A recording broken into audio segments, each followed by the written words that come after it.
নমস্কার বন্ধুরা, সবাই কেমন আছেন? আশা করি ভালো আছেন। আজ আমি করে দেখাবো চিকেন রেজালা। চিকেন রেজালা করতে আমি এখানে নিয়ে নিয়েছি চিকেন। এখানে উইথ বোন চিকেন আছে 1 কেজি চিকেন। 1 কেজি চিকেনের মধ্যে 200 গ্রাম দই নিয়ে নিয়েছি, 200 গ্রাম টক দই। দিয়ে দেবো লবণ, দিয়ে দেবো গোলমরিচের গুঁড়ো। কেশর এখানে দিতে হয়, তবে আমার কাছে কেশর নেই বলে আমি এই সামান্য হলুদ দিলাম। আর দিয়েছি একটু কাশ্মীর লঙ্কার গুঁড়ো। যেহেতু আমি ঘরোয়া চিকেন রেজালা বানাচ্ছি, তাই কেশর আমি দিলাম না। কেশরটা দিলে ভালো ঘ্রাণ আসে আর কালারও আসে, কিন্তু এইভাবে বানালেও সেই রেস্টুরেন্টের মতোই খেতে স্বাদ লাগবে। এবার ভালো করে ম্যারিনেট করে রেখে দেবো। দইটা দিয়ে মাখিয়ে নিয়েছি। এবার এর মধ্যে একটু দিয়ে দেবো আদা আর রসুনের পেস্ট। নিয়ে নিয়েছি পোস্ত আর কাজু বাদাম। পোস্তটাকে শুকনো অবস্থায় গুঁড়ো করে নেব, পেস্ট করে নিয়েছি। আর এখানে 3টে পেঁয়াজ আমি জলের মধ্যে ভিজিয়ে রেখেছি। একটু জলটা উষ্ণ গরম করে নিয়েছি যাতে পেঁয়াজের ঝাঁজটা চলে যায়। আর যদি সাদা পেঁয়াজ হয় তাহলে আর ভেজাতে লাগবে না। আমার যেহেতু লাল পেঁয়াজ, তাই আমি একটু ভিজিয়ে রেখেছি ঝাঁজটা চলে যাওয়ার জন্য। এবার ওই মিক্সার গ্রাইন্ডারের মধ্যে, মিক্সার গ্রাইন্ডারটা আর ধুতে লাগবে না, আমাদের আদা আর রসুন গগুলোতে এরকম বড়ো বড়ো, তাই 10-12 কোয়া রসুন দিয়েছি। জল থেকে ছেঁকে নিয়েছি। পেঁয়াজগুলোকে এবার পেস্ট করে নেব। আর ওই জলটা কিন্তু ব্যবহার করব না, যেই জলে পেঁয়াজটা ভেজানো ছিল সেই জলটা ব্যবহার করব না। এবার ওই চিকেনটার মধ্যে আদা রসুনের হাফ পেস্ট দিয়ে দেবো। এই যে পেস্ট করেছি এর হাফটাই দিয়ে দেবো এর মধ্যে।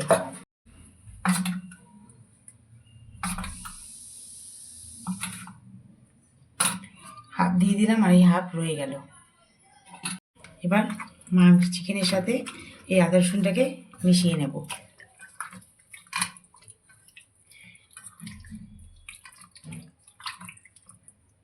টক দই মাখিয়ে 30 মিনিট রাখবো বলেছিলাম। 20 মিনিট তো হয়েই গেছে। এবার আদা রসুন মাখিয়ে আর 10 মিনিট রেখে দেবো। আর এর মধ্যে একটু দিয়ে দেবো সাদা তেল। এর মধ্যে নিয়ে নিয়েছি সাদা তেল। সাদা তেলটা একটু মাখিয়ে নেব।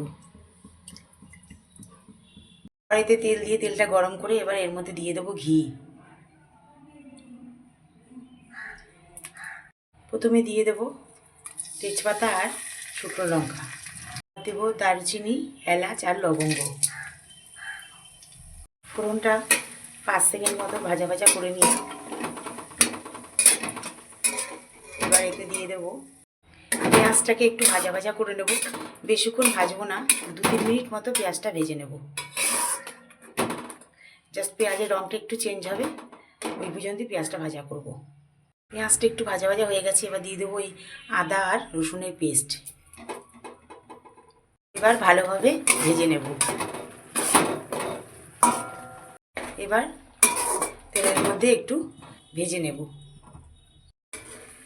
পেঁয়াজ আদা রসুন ভালো মতো তেলের মধ্যে ভাজা ভাজা হয়ে গেছে। এবার দিয়ে দেবো চিকেনগুলো।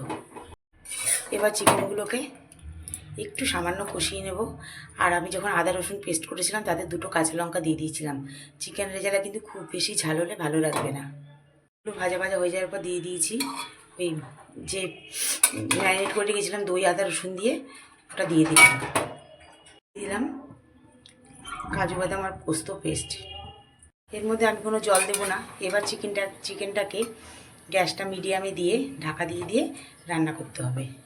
তাহলে চিকেনটা ভেতর থেকে ভালো নরম হয়ে যাবে। এমনি টক দই দেওয়া ছিল, আধ ঘন্টা ম্যারিনেট করা ছিল, তাতে বেশ নরম হয়ে গেছে। আর আমি একটু দিলাম কেওড়া জল। কেওড়া জল দিলে কি এটা বেশ রেস্টুরেন্টের মতো গন্ধটা আসবে। অবস্থায় দিয়ে দেবো একটু মিষ্টি, যেহেতু টক দই দেওয়া আছে তাই একটু মিষ্টি দিতে হবে, সামান্য মিষ্টি। এবার একটা ভাজা মশলা দিয়ে দিলাম। এই মশলাটার মধ্যে আছে মৌরি, ধনে, গোলমরিচ, দারচিনি, এলাচ আর জয়িত্রী শুকনো খোলায় তেলে গুঁড়ো করে নিয়েছি। এখানে আলাদা করে গরম মশলা ব্যবহার করবো না। চিকেনটা অনেকটাই আমার হয়ে গেছে, আর হয়তো মিনিট 5 লাগবে, তারপর নামিয়ে ফেলবো।